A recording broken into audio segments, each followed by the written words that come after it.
BITA, but anything that moves that's Irish in this country. I will give Diane Lanigan the microphone back to give a proper introduction to this man, because she will kill me if I steal her thunder. So, without any further ado, I pass you back to Diane, and thank you very much for coming. Cheers.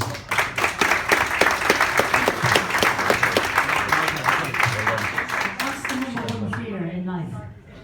Public speaking. So not that. Jesus. Although I'm fine. Anyway, I would now like to introduce you to Mr. Michael Kingston, who is a partner in a law firm called DWF, based both in London and Liverpool. He specialises in dispute resolution in the marine, construction and insurance industries. Michael was recently awarded the Lloyd's Global Maritime Lawyer of the Year in 2014-2015 actually.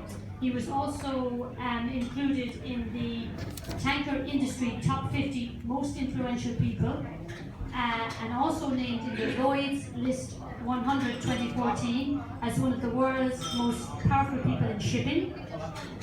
In 2016, he was named in the Hot 100 2016 annual list of lawyers for influencing change across the legal industry. Michael is going to talk this evening about his work with BITA and his work with the business community in both Liverpool, and also address his connections in his home county, County Cork. And it was with great pleasure, I'm now going to hand the mic over to Michael.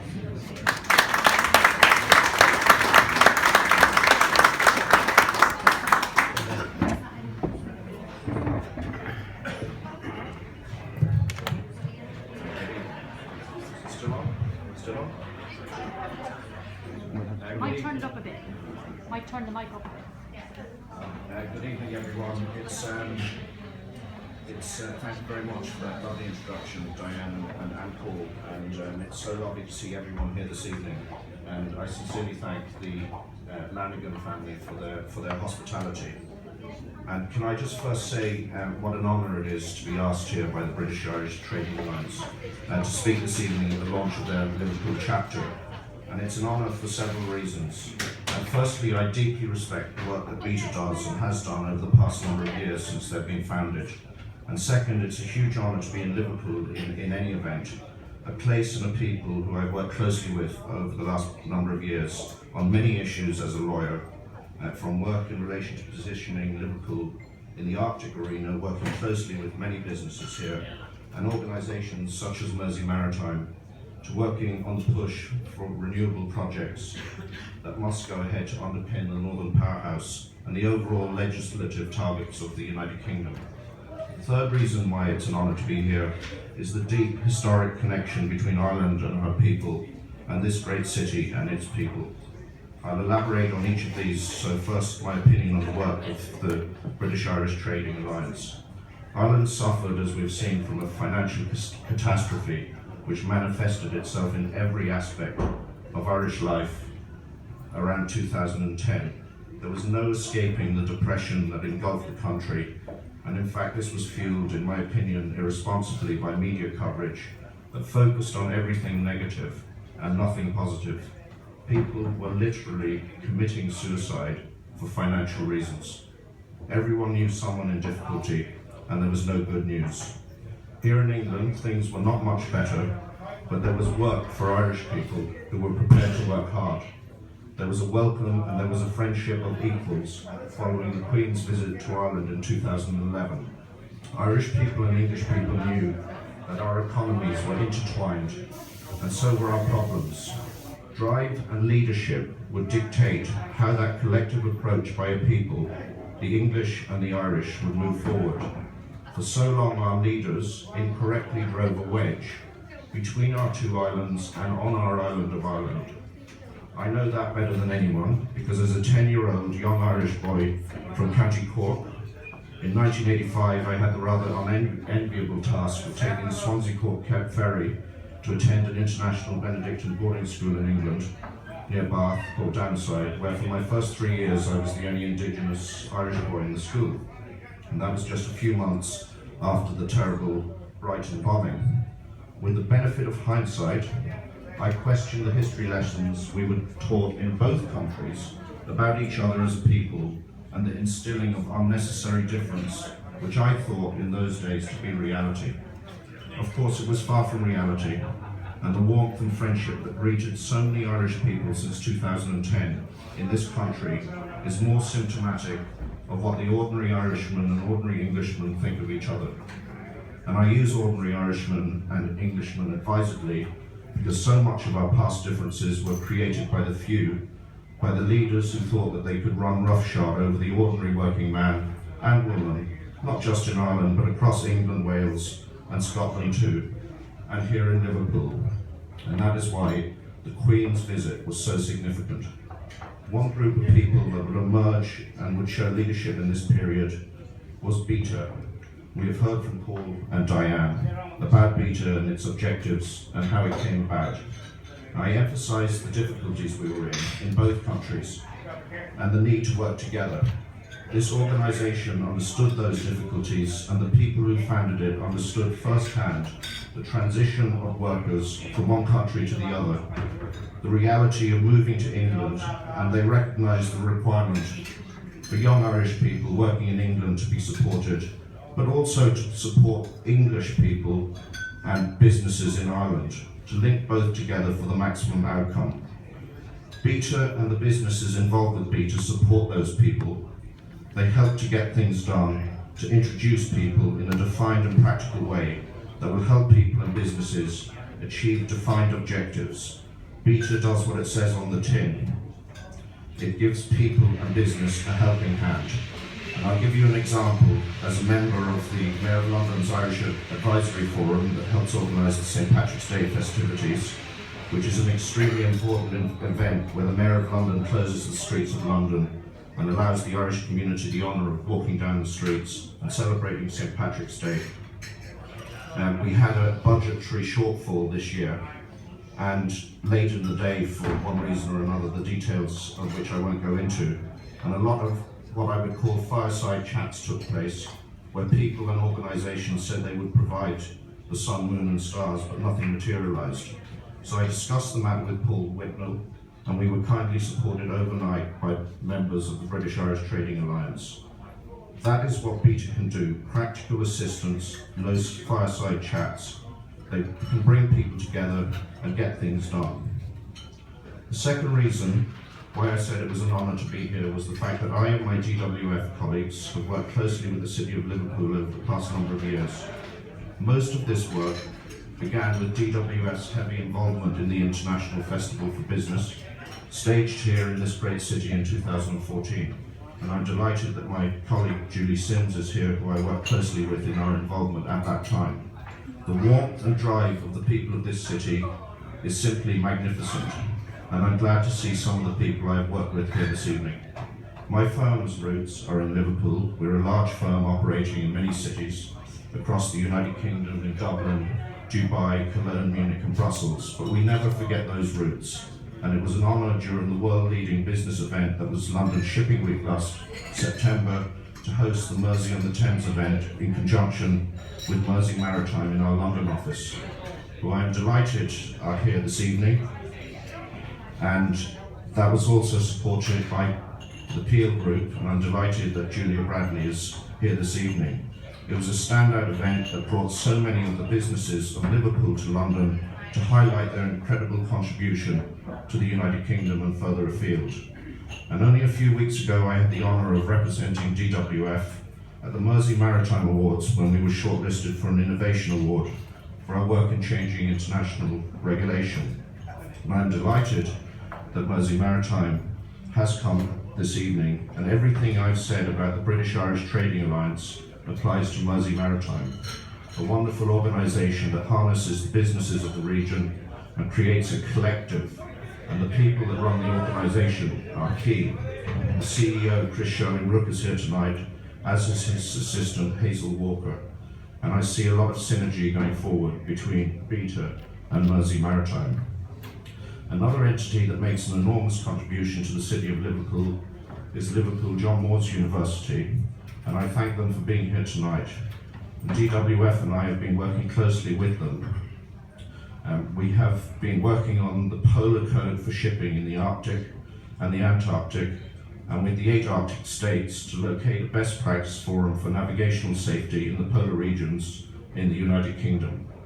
Having worked closely with the British government, DWF staged an Arctic event in the International Festival for Business in Liverpool in 2014, working closely with Mersey Maritime, bringing most of those contacts to Liverpool, including also the Canadian High Commission to London.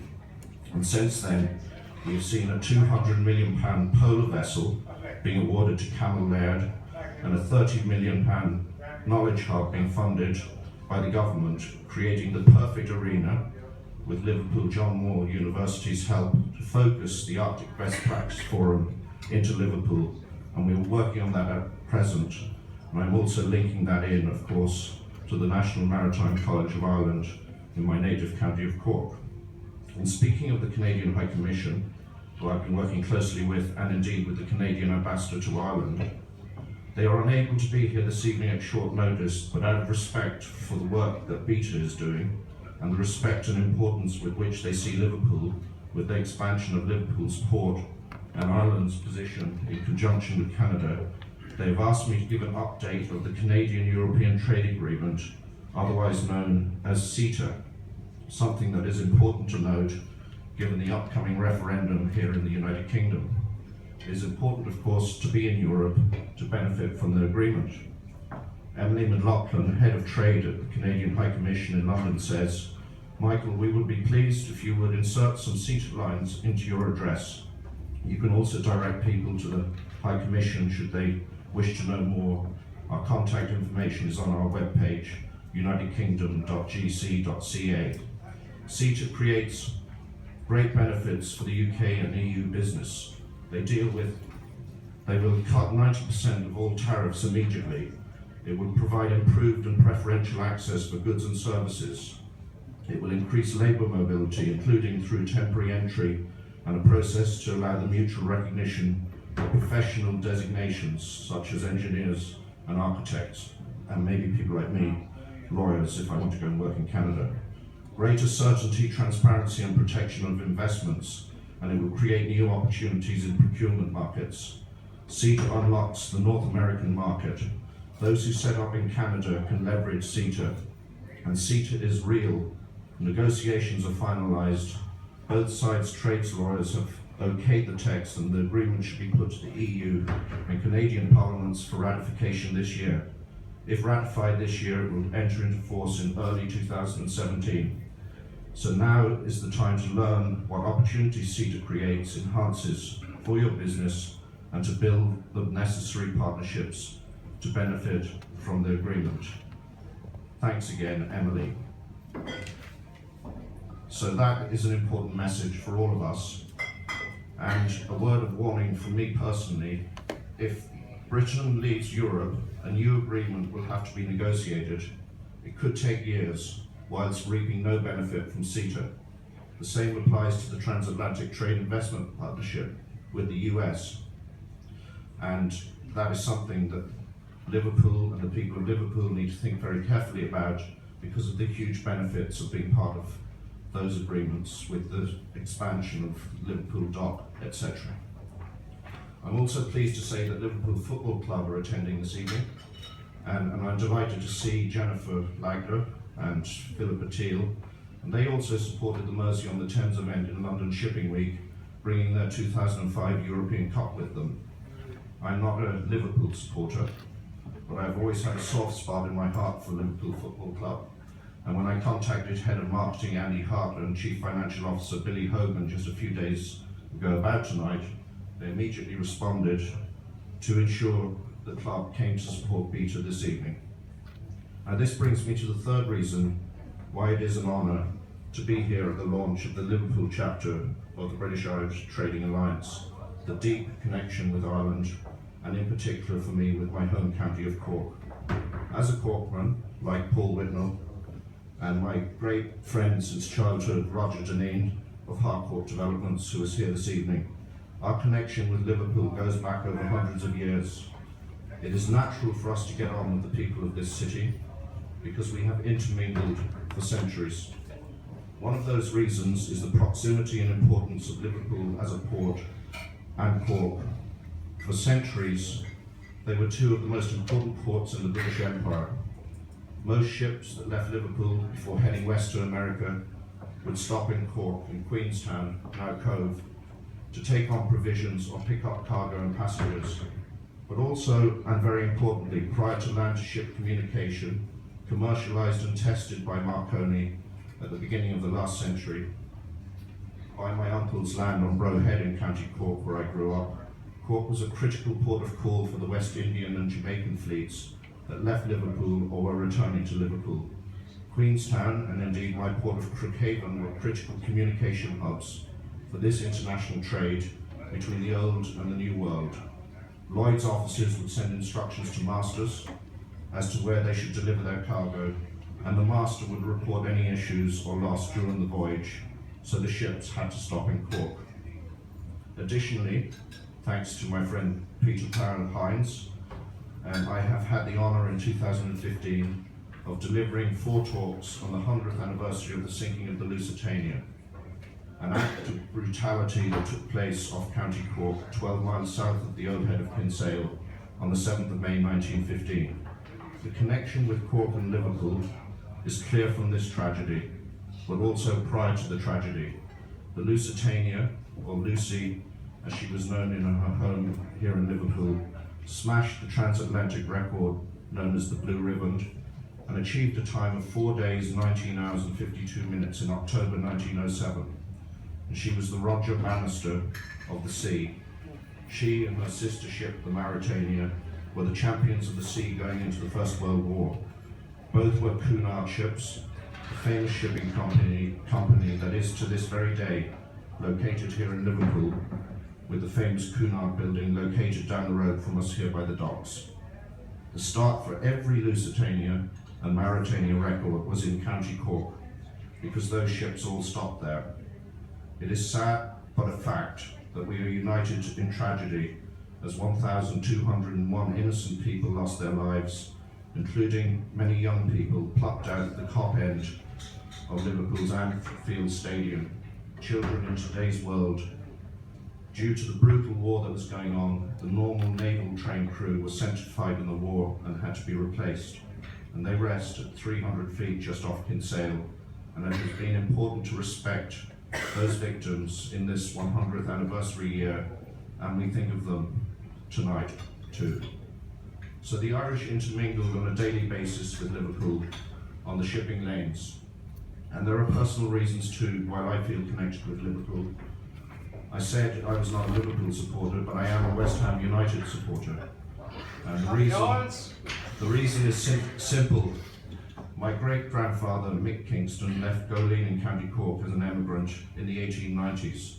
Times were tough, and it was to Liverpool he travelled from Cork because that was the route that everyone took, and then on to America or other parts of England. He may well have stayed in Liverpool, as he, like most Irish, was seeking work in the docks. He left friends here and made his way to the east end of London, where he worked on the gasworks. And he met my great-grandmother, Mary Keohane, also from County Cork, from a town called Clonakilty, who travelled the same route. They were there when West Ham United was founded by the dock workers, just at the same time that Liverpool and Everton were being founded by the dock workers here. West Ham has always had an affinity with Liverpool, and my grandfather was born in West Ham, teaching 3 generations of West Ham United footballers as a teacher, which is probably why England won the World Cup in 1966. And my father was born there before the family moved back to Ireland. And my great-grandfather is buried in Leytonstone Cemetery with my great-grandmother in East London. And I tell you this because it is no different in the story of the evolution of this great city in the graveyards of this great city. And there is another thing that generation did that has been lost somewhat to history, and it is very pertinent tonight as the British-Irish Trading Alliance is launched here in this city.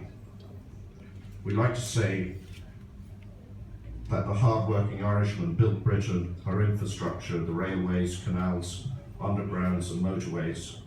It is true, and one of them is here this evening, my friend Pat Fahey from FF Developments, who left Ireland as a 14-year-old, but they did not do it alone. It is fair to say that they did so in union with the ordinary man of Wales, Scotland and England. Those were different times, and those ordinary people were fighting for their rights. They did not have the vote. Women had no vote at all.